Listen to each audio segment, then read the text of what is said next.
What's going on, everybody? This is Jerome Moore, host and creator of Deep Dish Conversations. And firstly, I want to say thank you for all love and support, and thank you for exploring the perspectives of social change with me on this platform. I want to encourage you all to like, subscribe, and follow us on YouTube and on your favorite podcast listen platform. And make sure you give us a 5-star rating if you're loving the Deep Dish Conversations. I appreciate all of the support again. I hope you all enjoy this episode. This is Deep Dish Conversations, a series in which I, Jerome Moore, sits down with prominent figures in Nashville, Tennessee to talk about social issues over amazing deep dish pizza. Deep Dish Conversations models how to have conversations about deep issues around racism, housing, policing, poverty, and more. Plus, you will get an idea for where to get your next slice of pizza from. Thanks for tuning in, and I hope you enjoy Deep Dish Conversations.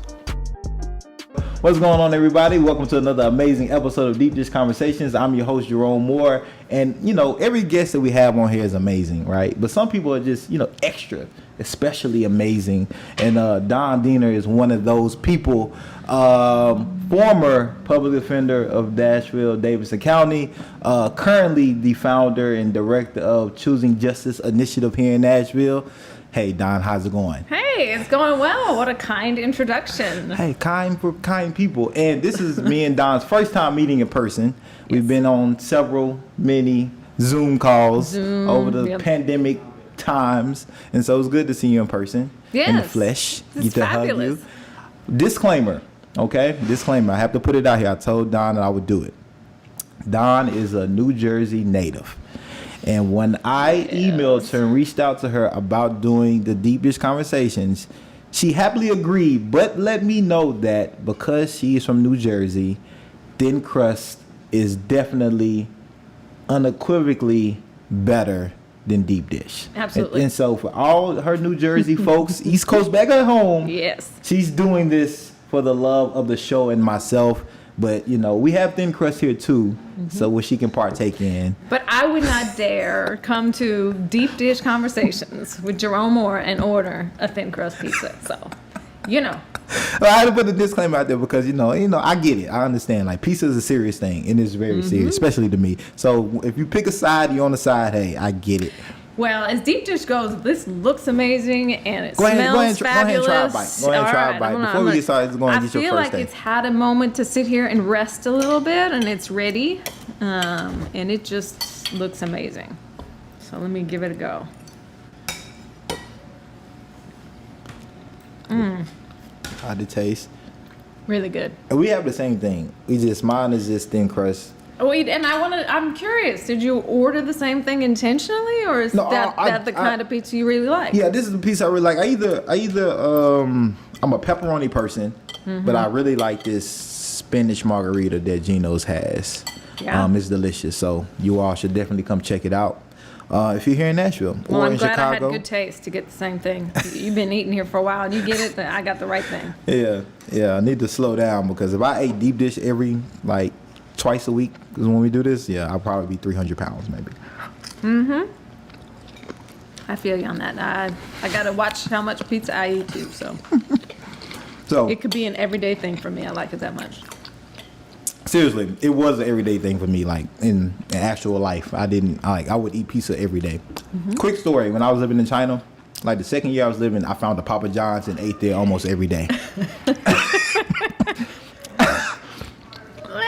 Really? Yeah. And I found it I was like, why didn't I? It was probably good I didn't find it when I initially got there, but I found a Papa John's and I literally went maybe every other day. But I already knew what I want. I just sat down. I have a real issue with pizza. A really issue. Well, I hope you ate some of the local cuisine while you were there. I did. I was there too, on the off days. Every other. Couldn't eat in Xiamen, China. Best pizza, one of the best pizzas I've had too. In general, couldn't eat in China. Yeah, it's really good. And it's they do it thin. Well, we can talk about pizza all day. We're here. We're gonna talk about this criminal justice system. We're getting straight into it. All right. So, 20 plus years in the public defender's office. What happens in the public defender's office? What happens? Lots happens in the public defender's office. I think that I often think about it as the emergency room of the criminal legal system, frankly. There is just constant Like it never stops. People never Right. stop getting arrested, and the Right. vast majority of people who get arrested can't afford to hire lawyers. Right. And so there's just a constant churn of new people being arrested, coming into jails, coming into the office, and the public defender's office job is to try to help those individuals get justice. Right. Maybe. I think that my attitude about getting justice has changed over 25 years. And I think, so what is that? ultimately- What is justice to you? Yeah. What is that? What is that is even? Yeah, what is justice? justice? Because I think that's a chant that we hear a lot, right? Especially Sure. when like we want justice, and like, is there one terminology? What is that mean something different for every person? Is it an I think arrest? so. Is it, what is it? Is it like a settlement? Like, what is that? Like, I think it's a really good question that nobody ever really asks, right? Right. You hear the phrase criminal justice system, which is not a phrase I use anymore. Right. I is the refer to the alternative? court as the criminal legal system. okay, I have a colleague who refers to it as the criminal punishment system. And I think that that's probably the most descriptive thing about it is that do I know this colleague? No, Oh, okay. you don't. Okay. But, it's not unusual these days to hear people referring to it as the criminal legal or criminal punishment system. Right. Because that is really the only kind of justice that happens within the court system. Right. For the most part, is punishment, which is Right. one concept of justice. Right. But, I went to law school, and I don't recall ever having a conversation in law school for 3 years about what is justice. And so I think it is not a question that many people think about, and certainly not many lawyers think Right. about. For me, justice has come to mean something much more philosophical, Right. and is about ultimately about how people live in community with each other, in relationship with each other, in a voluntary way. Right. And I think voluntary is important, Right. Particularly in the context of U.S. culture. Right. But how we live together in relationship with each other, the agreements that we make about how we will do that peacefully, Right. and most importantly, how we will deal with violations of that agreement. Right. Right? Because it's one thing to agree that I'm going to let you be in peace and you're going to let me be in peace. But what happens when that peace gets disturbed? Right. What happens when you do something that harms me, that Right. violates the agreement that we had? Right. How do we deal with that violation? To me, that's what justice is really about. Right. And I think what our court system has long been about is power and control and punishment and oppression. Right. And so it's no surprise then that the kind of justice or the what happens in the court system for people who are perceived as violating the code of conduct Right. is purely punishment. Right. Speaking of power, Uh-huh. the word power could, some people can look at it as a bad thing, some people can look at it as a good thing, but we all have some type of power in some type of way in our daily lives. It's just how it's power. Yes. The word power is dynamic. It's a dynamic word. Right. How did you use the power that you had, in the public defender's office to best serve Nashville? That's a really good question. And I think that, so during the time that I was there, I always had power. Lawyers have power. Right. Specific, related to their knowledge of the court system. Right. And so when I was a line attorney, I tried my best to use my power as a lawyer to serve and help and get good outcomes for my clients. Once I became the head of the office, that obviously changes. Right. And you develop, in some respects, a greater sense of power. Right. To make systemic changes. Right. So instead of helping one client or serving one client or trying to get one client justice, you have a platform to do that writ large Right. and for a much broader population of people. And so I tried to do that as the public defender. And in all honesty, it took me probably 2 to 3 years to even, understand the power that I had, or to start to understand the power that I had and the platform that I had, and to come to learn the difference between managing and leading. Right. And so I think when you have power, you have a responsibility to lead. Right. And I saw my responsibility as the leader of the public defender's office was to speak truth. Okay. First and foremost, which Right. is not something that happens in the court system nearly as often as it should. Right. And it certainly, I don't think, happens. Not in our society. It doesn't happen much, but it doesn't happen much when we speak truth about what we have perhaps done wrong. To me, I had always struggled with the idea that our clients called us public pretenders. Oh, Yeah. that's a new one to me. Really? Yeah, I've never had, Okay. I've been blessed to never Well- have to need a lawyer for anything Yeah. like that. And so, but public pretenders, Yeah, and I think, even in pop culture, Right. you know, public defenders public- get a bad, you get a bad I don't know, right? You can get a bad rap. Yeah. So I think that it's complicated. It's issue. complicated, yeah. So public defenders have the reputation, the stereotype that exists for a reason, Right. right? And I think as public defender, I felt I had to own that and deal with that, acknowledge it, and interrogate it, right? So Right. why do we have that reputation? Right. And the truth is, the public defense system in this country was never set up, established to succeed Right. the way we might think about what a successful public defender's office looks like, and providing equal justice to people who don't have money to hire lawyers. Right. So I think that's a systemic issue. Right. But I think also it was never set up to exist in community in solidarity with the people who we represent. Right. There is this power dynamic that exists. And as long as the system works for public defenders, then they have something to lose Right. if we don't speak up. Right.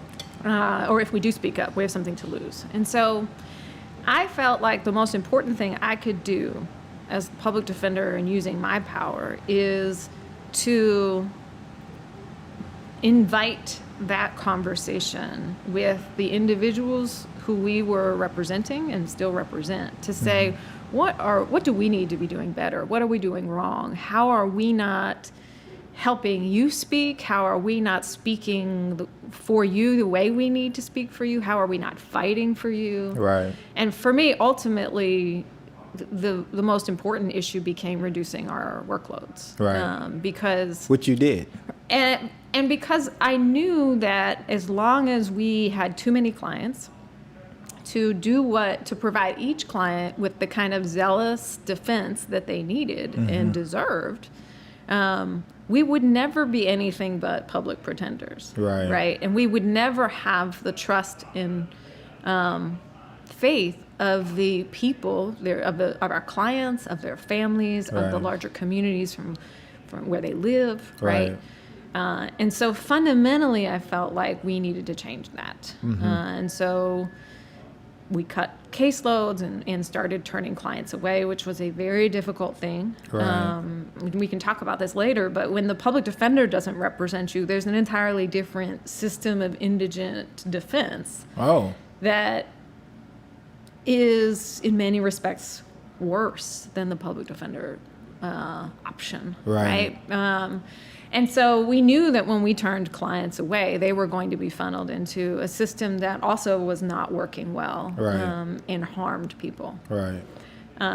We started a client advisory board Right. to try to get input from individuals who may not necessarily have been represented by our office, but who had lived the experience of going through the court system with a court-appointed lawyer and had things to say about what the problems were. Right. And advice to offer for how we could be doing better for our clients. And so I think that the third thing I'll say is that I learned that you are never going to, as long as you sit in rooms and say no to everything, Right. in tables where people in other positions of power are, as long as you sit in those rooms and don't say anything or just say no to everything, Right. you're not going to get very far.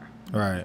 And so I learned a lot from watching other elected officials at those tables. And they had ideas. And they Right. brought ideas. And they said, this is what I see needs to be done to address some of the systemic issues that are happening. Right. And so I think a good example of that that happened ended up going into place right before I left was the Steering Clear Driver's License Diversion Program.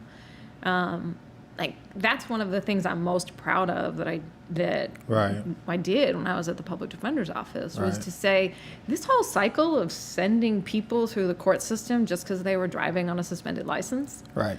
is a waste of time, a waste of resources, not helping anybody, Right. and actually harming a lot of the people who are going through that court system. Right. So how can we do it differently? How can we do it better? And how can we address whatever concerns are out there about people driving on suspended licenses Right. in a way that helps, not harms Right. everybody? Right? There Right. was nothing about that system of arrest, go to court, get court costs, not pay Right. the court costs, still don't have a driver's license, get rearrested again. Right. There's nothing about that was helping anybody. Right. So, what you made me think of like a new question. Okay. You talk about like sitting at the table with these other, powerful people, elected officials. People have this decision-making power, and a lot of times there are not many people that know what these conversations are about or that they're happening. So, Right. what are some things that Nashville should be talking about when it comes to like the criminal justice system that we're not talking about? What are some topics that we should be addressing that we're just avoiding here in Nashville when it comes to our criminal justice system or criminal legal system, I would say? So to me, the most important question that we should all be asking follows up on what I was just talking about related to steering clear. How is this helping anybody? Right. How is it making anybody healthier? How is it keeping us safer? How is it delivering accountability? Right. And ultimately, is this representative of justice? Right. Like those are really specific questions that I think anybody looking at our court system needs to be asking, because we spend a lot of money Right. on our court system, and the Right. court system is tied in with policing. Right. It's tied in with jails. Right. It's tied in with probation. Right. Right. And so it is that, as the Nashville People's Budget Coalition really has been central in, I think, trying to start educating Right. Nashvillians about. And NOAA is also an organization that does that.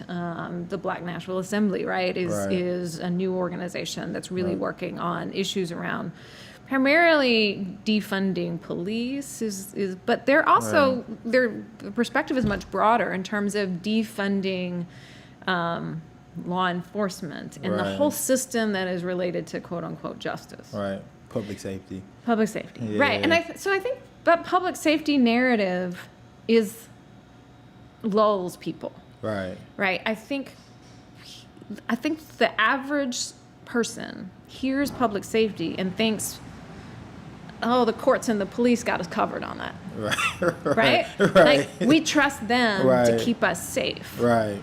And I think that's some of the work that organizations like Gideon's Army and the People's Budget Coalition are really starting to push against, right? That Right. idea of who keeps us safe and Right. what keeps us safe. Right.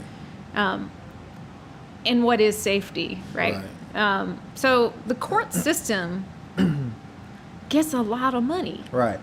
So let's talk about the money, because I'm just fascinated on the amount of fees, court costs, attorney fees, probationary fees. It's a whole bunch of fees that goes into like once you get arrested and go to jail, that people stay in jail for the simple fact that they can't afford to get out. Right. Can't afford bail. It can't afford bail. And me and you could have the same crime, same criminal background, and have drastically different bail amounts. How does that happen? What is going on? What? Yeah. Like make it make sense for us, Don, because it's just Yeah. because doesn't make sense. yeah, it doesn't make It doesn't make sense. I mean, I think if you look at historically, it does make sense, right? Bails generally are designed to benefit the wealthy Right. and to oppress The those poor. who are not Yeah, wealthy, right. right? Right. And so our criminal legal system stems from, historically, you can, if you want to go backwards, right? Jim Crow, Right. go back to convict leasing, right? Go back to slavery, Right. right? So I think the idea of convict leasing, right, is the thing that comes to my mind most prevalently when I think about costs associated with the court system, right? If I set your bail at $50 on a loitering charge, which is really what came to rise in the time of convict leasing in this country, right? Is that it was Reconstruction, post-Reconstruction, and in the South in particular, vagrants, right? This concept of vagrancy, which was largely African Americans, right, who Right. were wandering from looking for work. They might, whatever. Right. Standing on a street corner. Right. Same thing still happens today. Right. Standing on a street corner and you have interaction with police. Police, right? right. But if I arrest you for vagrancy or public loitering and I set your bail at $50 and you can't afford to pay that bail, then you are much more likely to go to court and plead guilty to that. Right. Then you will be assessed costs, fines, fees. Right. And if you can't pay them, it used to be under convict leasing, well, then you would be leased out to the landowner who's 20 years ago, land was a plantation. Right. Right. To go work off your debt. Right. And what we see today in the current system is just the carryovers and the legacy in a different form of those same practices. Right. Which is demoralizing. But I think also if we understand where its roots, then Right. it helps us to understand why we need to change it. Right. So today, bail is still about, I think bail is about the fact that the presumption of innocence really doesn't exist Right. in our legal system and in our culture. Right. And so if you're arrested, there isn't a real emphasis on, you're presumed innocent, you should be able to get out of custody pre-trial. Right. It benefits people who have money because they're out. Right. People who don't have money, they're in. Yeah. Right. And I think when you look at it in the context of the age of mass incarceration, that's when bails really started to become a huge issue and to keep more people in jail pre-trial. If you Right. look at the data. Right. And I think a lot of that was, we're going to figure out a way to process all these people through this court system, right? Right. We're arresting all of these folks. Right. We got to get them through the court system. Right. Like, it's kind of like that conveyor belt. Right. If you don't handle everybody who's coming through, you're Right. going to have a problem. So set the bail. And there is I think you asked about how can one person have one bail, another person Right. have another bail. Right. Well, How is that possible? Well, so there's no guidelines, Right. monetary guidelines that are given, and I'll just speak to Nashville, Right. The commissioners and magistrates who are setting bail when people originally get arrested, there's no guidelines. Right. Like it's illegal. It violates the Constitution to have what's called a bail schedule, Right. so that regardless of who you are, what your circumstances are, if you're charged with possession of drugs with intent to sell, your bail is going to be $10,000. Right. Right. That's illegal. Okay. It is not illegal, however, to give some guidelines on, what a maximum bail should be or what Right. a minimum bail should be. Right. To create some uniformity Right. around that. Right. But that is not something that the Nashville policymakers have ever wanted to do. Right. That was a discussion at the table, one of those tables that I was at years ago when we were talking about bail reform and trying to give guidance. Right. And that was in the wake of some reports from Nashville, analysis of Nashville saying, your bails are all over the place. Right. Maybe give some guidance. And maybe give some guidelines. Right. And there was just not a desire on the part of the judges or the district attorney or, and those are the two people who have the most power within the court system to make the policy decisions, not the public defender. Right. Much as I might like to think I had a lot of power, but many a room I was in my time as the public defender, making arguments that oftentimes I was the only one in the room. I think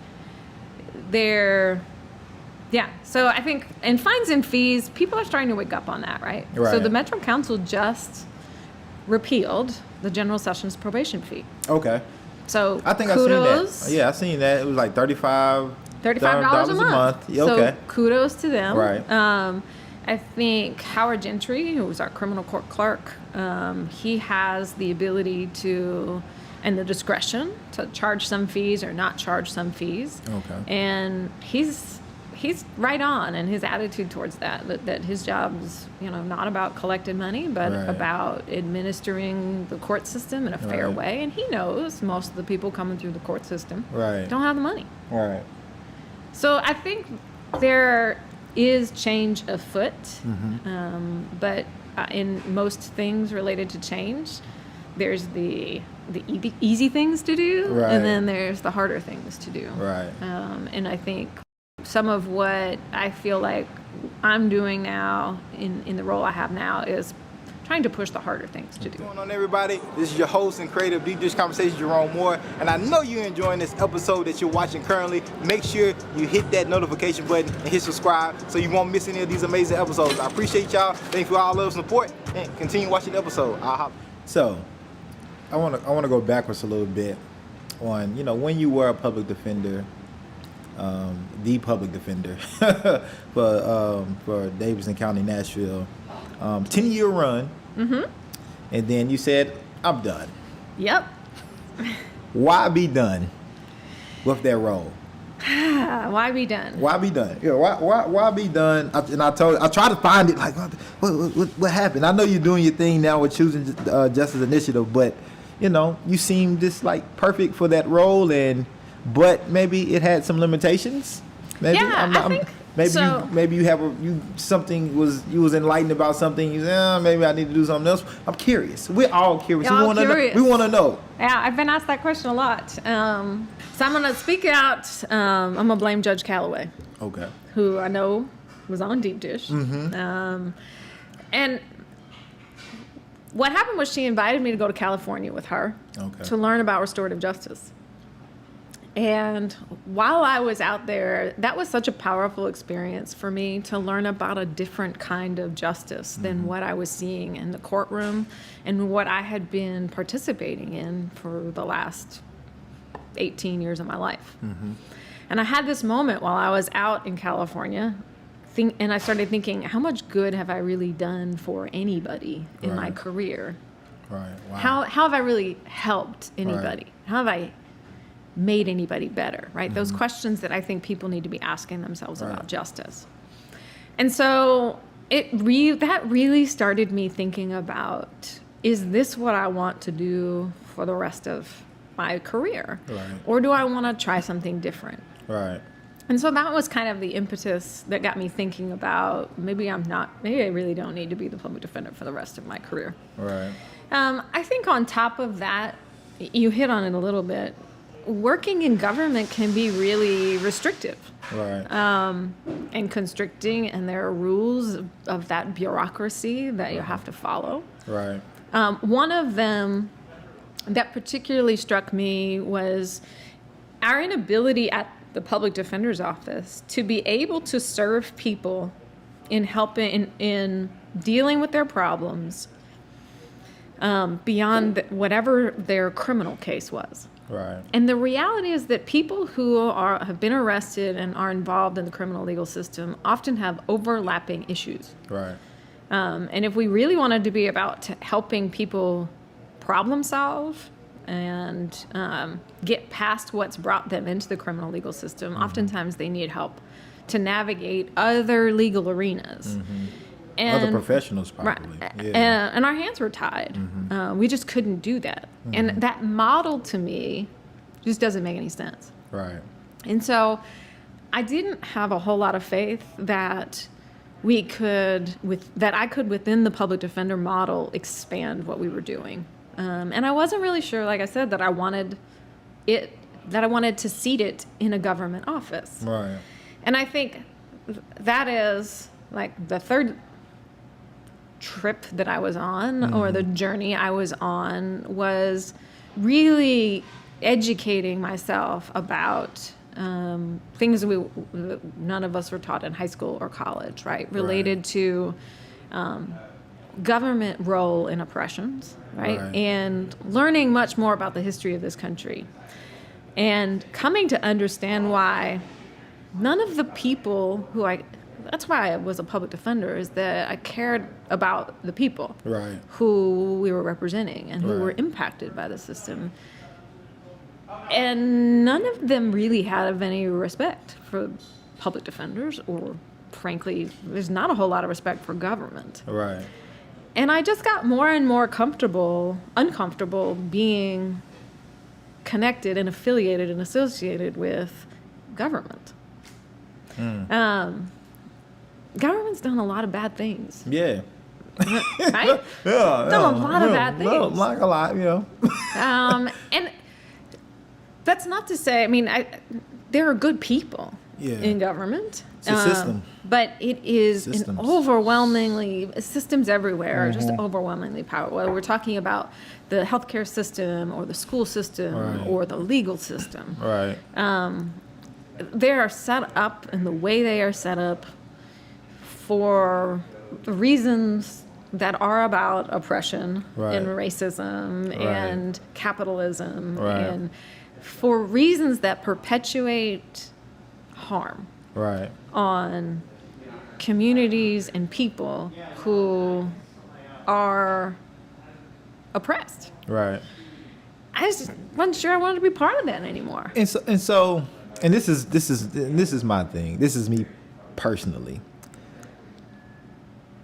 I feel if you do that self-reflection that you had done throughout your career and came to that point, if you really reflect, you come up with a similar like kind of response, like when you talk about the confines of government and working within systems that perpetuate harm. Even though you might be a good individual person trying to want to do good and want to create change, it's difficult to, for one or two or three people, to change systems a lot of times.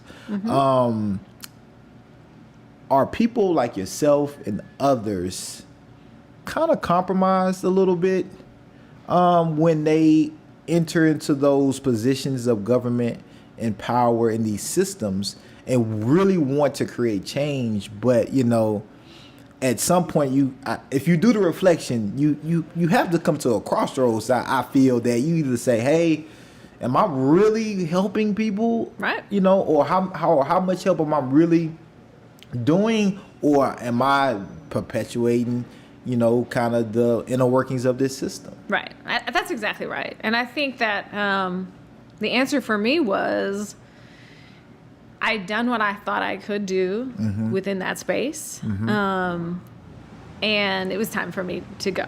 Right. And try something different. Right. I think also in the 10 years that I was there, we had developed leaders within the office. Right. And, thinking about working within the system, and myself, I'm not from Nashville. I'm an outsider to this town, right? I'm also a white woman. Right. And I look at that as giving me certain privileges. Right. And to me, I looked around at the leadership within the public defender's office there were these young lawyers who started there 10 years ago, and they were ready to lead, and they had ideas that were great, and they had energy, and they had, like, to me, I don't think people who get into elected offices should stay there for a long time. Right. I think that there's an energy that you have to commit to that, and there's a lifespan to that. Right. And, you know, I looked around, Martisa Johnson, who Right. is now our public defender, right? Right. Native Nashvilleian, Right. African-American woman, Right. like just doing this work for all of the right reasons with great ideas and Right. a great leader. And so I looked around and I'm like, well, like it's not, this is not my office. Right. And there's not just one way to lead this office. Right. And like part of what I can do is step aside and Right. let somebody who is a native Nashvilleian, who Right. has been personally impacted by the criminal legal system, Right. lead Right. and support her in that. Right. And so, and that says a lot about who you are as a person too. well, it just felt like I was. Because some people could have just said, "Oh, like I can run again, I can win again. I know the job. I'm Right. comfortable. I'm content, and you know I can be here for another 10 years." And and I think I just think it just really shows your character and your leadership and like the impact and the power that you want to build in the community, to have that self-reflection and know that, hey, there's other leaders that can do this and take it to the next level, and I could use my privilege and who I am and my resources and my knowledge to serve community and build power in another capacity that needs to be filled. So I just think more people should do that. And some people, maybe it costs some people to be in a position for 20 years, but maybe it doesn't. Right. And maybe it doesn't. But everybody doesn't make that choice a lot of times self-willingly to take themselves out of a great position, a position that they truly love, but know like, hey, I've run my course, I've done as much as I possibly can do. It's time for this next person to step up. Yeah, and I think that I knew I wasn't leaving the work. Right. But I knew that I started thinking about what would Nashville look like if we had a public defender, and that public defender had other allies. Right. So what if there was, and at the same time, as we reduced workloads at the public defender's office, I mentioned earlier, we were funneling, all of these people were getting funneled into the private appointed counsel system. That is the other alternative to public defense. Right. And nobody is working to push back against the injustices that are happening there. Right. And so, I think part of why it took so long for us to take that step at the public defender's office was this concern and fear of, well, if we don't represent folks, they're going to get pushed into the system that's even worse than Right. what we feel like we can do. Right. And so I had the idea, and that's sort of where the idea for Choosing Justice came from, was, can I start another entity in Nashville that's focusing on similar issues but doesn't have the constraints of government, Right. can start to tackle the issues of the private appointed counsel system, and can promote a different approach, that the restorative justice approach, Right. the somebody from the outside of the system who knows it because I was in it for so long, Right. who can push for policy changes and that help people, Right. that do things that the current punishment system don't, that make common sense, that reduce expenditures within the criminal legal system, that don't harm people nearly as much, but actually help people. Right. So, three last things I want to talk about. All right. And just one of them I just remember. It just because Okay. we were talking about court fees and court costs, and 2022 is going to be a big year, and so Yes. I think it's important for people to let's start with that. I think it's important for people to understand the power that judges have and the role that they play, as we talked about, in bail, court fees, court costs, and being able and having a lot of discretion when it Yes. comes to things. Absolutely. So, could you talk about I guess the importance for people to understand the power that judges have and the impact the community could have on who's sitting in those seats to best serve them, especially coming up here in Nashville with the 2022 general sessions. I think all of the judges, all of the 9 seats, I think they all 11 seats are, up for the taking for, anybody. So there's 11 general sessions judges, there's 6 criminal court judges, there's the DA's race, there's the public defender race, there's the criminal court clerk. Okay. All of the court system is up for re-election in 2022. And you're right. Judges have an enormous amount of power. Particularly within their courtrooms. The way that criminal court judges, I don't want to get too far in the weeds, but the way that criminal court judges work is in many respects different than the general sessions judges. The general sessions judges are 11 judges, but they are sort of one court. Right. Some of the things that they do together, they have to share space. Right. They create policies together. So things around who's eligible for pretrial release, which is the ability to get out of jail without having to pay any money, right? Under the supervision of the pretrial release program. So those judges have power to make policies in combination with each other. Right. But in their own individual courtrooms, judges, these general sessions judges here in Nashville, they have the power to decide who gets appointed to your case if you can't afford to hire a lawyer. They have the power to decide if they're going to appoint you a lawyer or not. Wow. They have the power to decide who to appoint. So in Nashville, the judge picks your lawyer. Right.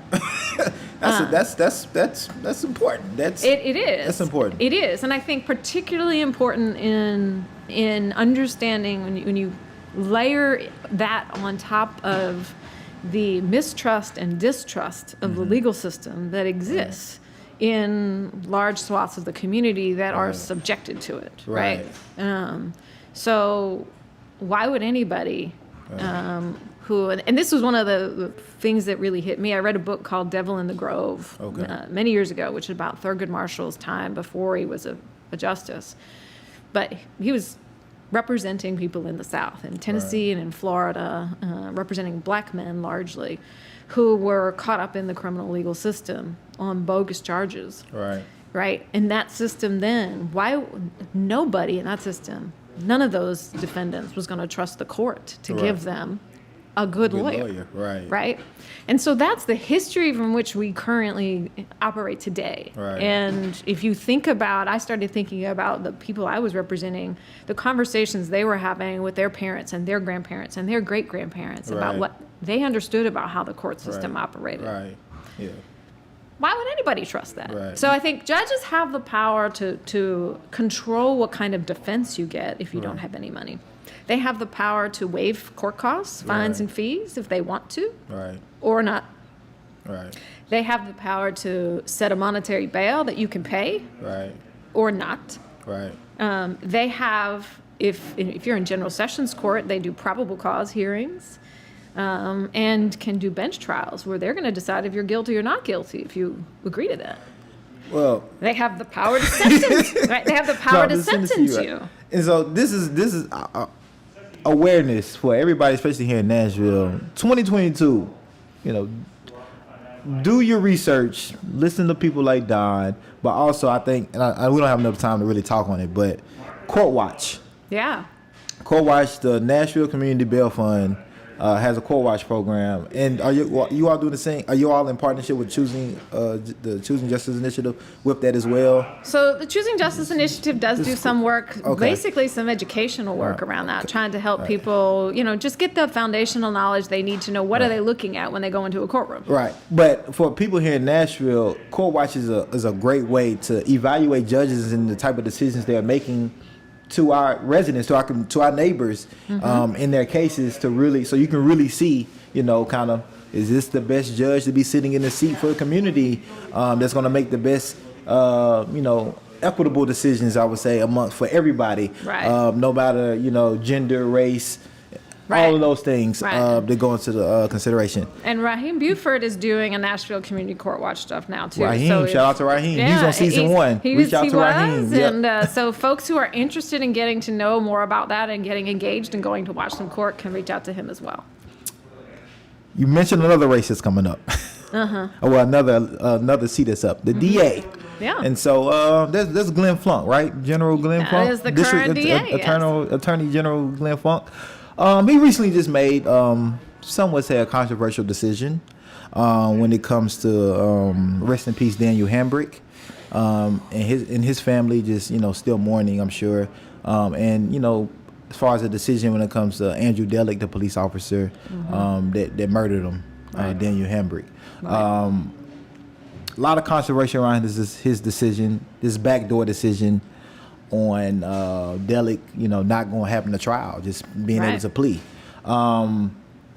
What are your thoughts and takes on Glenn Funk's decision, and what would have been, I guess, for us that are not attorneys and lawyers and things like that, what would have been, I guess, a more appropriate, or was there a more appropriate approach that Funk could have taken when it comes to Andrew Delick? So I think that was a hard day in Nashville for a lot of people, including myself. Right. And I think a lot of criminal defense lawyers. We are accustomed to hearing from the district attorney's office that they cannot or will not agree to a certain outcome in a case because the family member of the family or the victim, that's not what they want. Right. We routinely hear that. And so to watch something very different play out in the Delkey case was really, really difficult. And confusing and felt very hypocritical. Okay. I think layered on top of that is just, the two justice systems. Right. Right. There's, and that case outcome, it was emblematic of the two justice systems that exist. Right. I can't begin to imagine. I have not talked to Glenn since he made that decision, and I don't want to imagine whatever it was he was thinking when he did that. Right.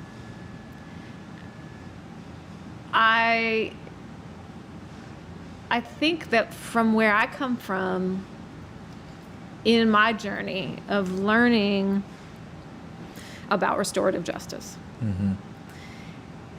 I firmly believe that there is nothing about our current criminal legal system that serves anybody well. Right. There's no justice there for the Hambrick family. Right. Right? I don't think there's any justice there for any family. Right. Certainly not anybody that has experienced harm. Right. The court system is not designed to address harm. Right. And in many ways, it exploits people who have experienced harm to perpetuate the system as it is. Right. Victims of crime are often cited as the reasons that policymakers do the things that they do. But victims of crime are oftentimes a very defined, like the victims they are talking about is one type of victim. It's one set of victims. Right. And it is not the Hambrick family. Right. And so I think that it is time for reimagining and complete, frankly, revolution within the court system to undo it. Right. It's not doing anybody any good. Right. I don't want to see what I want to see is all of my clients get that plea offer. Right. Right. And so I struggle with knowing what I know about the criminal legal system. I'm not in a position to be able to say I wanted to see Andrew Delkey do a whole lot of time in prison. Right. I don't think prison helps anybody. Right. Not the current form of it. Right. So I'm on the other side of things. Right. I want to see all of my clients get restorative, like non-punitive Right. sanctions Right. when they harm people. Right. Right? Right. I want to see all of my clients get the benefits Right. that Andrew Delkey got. Right. So rather than wanting to push for for things to be harsher on him necessarily, where I'm coming at this from right now is that everybody who is subjected to this system ought to Right. be treated in the same way Right. he was. I agree. I agree. So maybe we'll see that happen. Maybe. Maybe. Maybe. I want to end on the note of speaking a little bit about the Choosing Justice Initiative. How can people find out more about that and reach out to you if you need, representation? Yeah, absolutely. And just how can people reach out to you, find out more about Choosing Justice Initiative, and Yeah, so you can go to our website, cjinashville.org.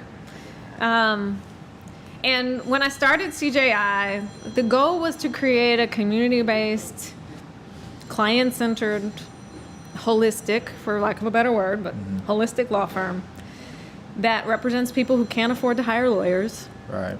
Because they ask us to represent them. Right. They, in other words, hire us. Right. Even though they're not going to pay us. Right. Right. It is fundamentally that issue that I go back to of,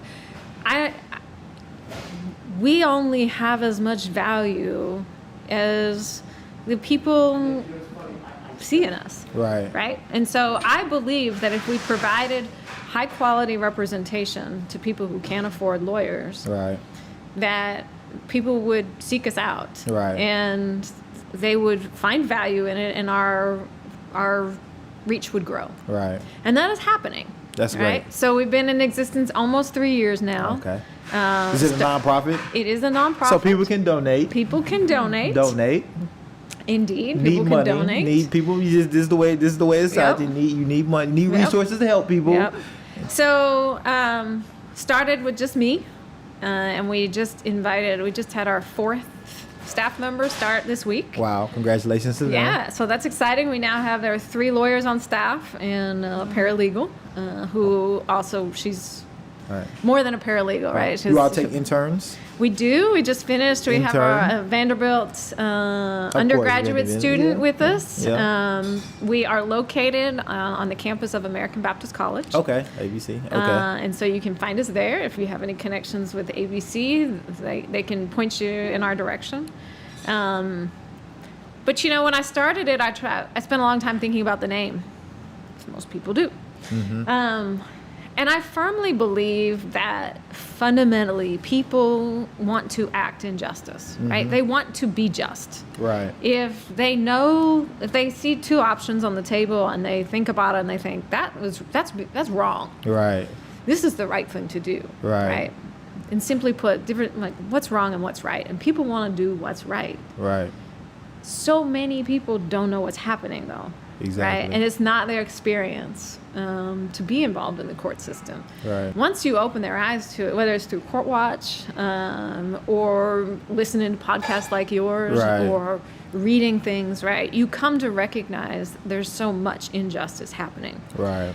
What I wanted to do at CJI, and when I chose the name, is that I believe when people know what's happening and they know, when they have a choice between justice and injustice, they will choose justice. Justice. Right.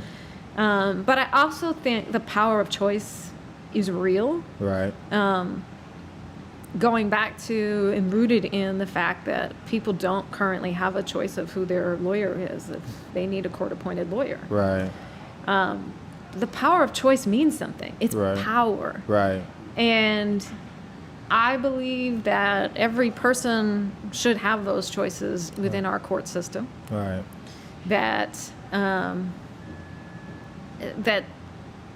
is perhaps the most significant wealth-based disparity that exists in our court system. If you got money, you can hire Yeah. the best lawyer out there. Right. Right? And if you don't have money to hire a lawyer, you will be stuck with Right. whoever the court system gives you, Right. with all of the flaws in that system. Right. We don't have time to get into, but you will be stuck with that lawyer. Right. And the kind of justice or outcome you get will be only as good as what that system gives you. And that's not right. Right. So you have a choice. We're a good choice. And choose Justice Initiative. Yeah, so choose the Choosing Justice Initiative if you need a lawyer. Right. And also if you're just interested in systemic reform, right? So we are trying to encourage people and educate them about what restorative justice is. And is Right. that an option you might want to pursue in your case? Is Right. that an option the person who you may have harmed might want to Right. pursue? Right. How can we get people out of that punishment system Right. and get them into places that are really going to benefit them, heal them, Right. find accountability, Right. but also balance that with what feels like justice? Well, look, that's time. Don, I Right. appreciate you. I learned a lot, and I've learned a lot from Don just in general, but I've learned even more here. But I hope people watching really, really listened and really just did a lot of reflection. And especially if you are in the criminal legal system, There you go. Hopefully you do the same reflection Don has done and really ask yourself, kind of what good am I doing? Or am I continuing to perpetuate the harm of people through the system that I am working for? And so, Don, I really appreciate you as a person and as a guest and the work you're just doing here in the Nashville community and the role model, I think, that many other people that's in your profession should be. And I hope they're taking notes, because this definitely needs to be a lot of reform, tear down, and just rebuild a whole new just court system, just legal system in general. And so I really appreciate you and your character and just who you are as a person. So thank you for that. Thank you. And, I just feel honored to have been invited, and I've enjoyed talking with you. And So thank you for eating deep dish. Oh, it was really good. It was really good. I didn't eat much, but that's because there was so much talking. She's taking it to go. Absolutely. This will be lunch for the next, 5 days. A slice a day. And thank you all for tuning in to another episode of Deep Dish Conversations. Make sure y'all hit the subscribe button and the notification, all that good stuff. And we'll see y'all next time. Thank you. Thank you, Don. Thank you. This was amazing. Oh, that was Joshua. Was that good?